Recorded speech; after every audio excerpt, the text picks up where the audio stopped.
Hey, I'm Angela Walters. Have you seen the Dream Big panels? A beautiful, huge flower print in a myriad of colors. Whether you piece them into a bigger quilt or quilt them as is, they are such a fun, quick project.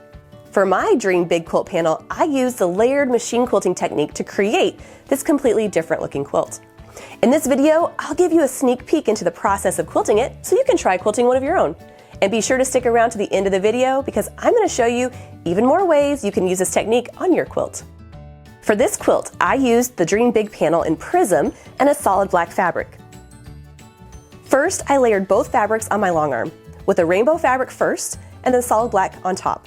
While not necessary, I found the center of the flower panel and roughly marked it on the top fabric.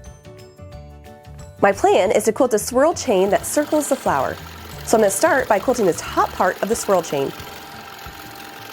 And by the way, there are links to all the products below in the description box.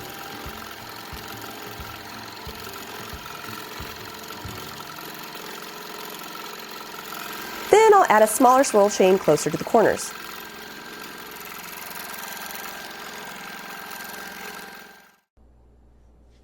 Once I've quilted as far as I can reach on my long arm, then it's time to cut away the black fabric that isn't quilted. Since it's such large pieces, it's no problem to cut it away while it's still loaded on my machine. You could definitely go about this differently if you're on your sewing machine. You could quilt all the swirls first and then cut away the fabric. It just depends on your preferences.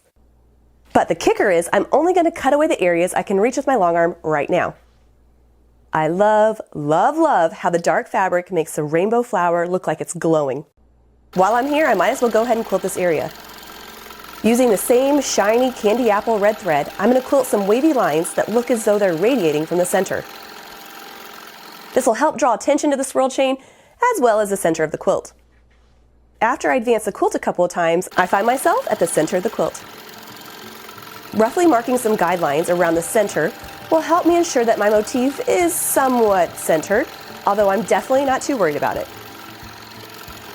After quilting the main shape of my motif, I'm going to add feathers along the outside of it. Going up one side, and then repeating on the other. Then it's time for the moment of truth.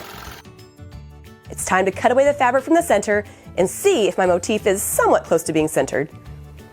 These longer straight lines are easier to cut with longer shears, such as the Tulip Pink shears, but I'm too anxious to see the results to stop and look for my scissors, so these smaller scissors will have to do the trick. Oh, looks good to me. With a successful center, I'm on a roll with the rest of the quilt. Now it's time to remove the fabric between the center and the top row of swirls. Then add a little more quilting. And I'm going to keep repeating this down the whole quilt.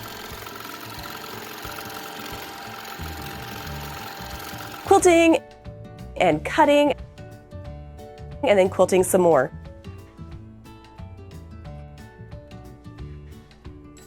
If this seems like too much back and forth, you could quilt all the swirls first and then cut away the top fabric.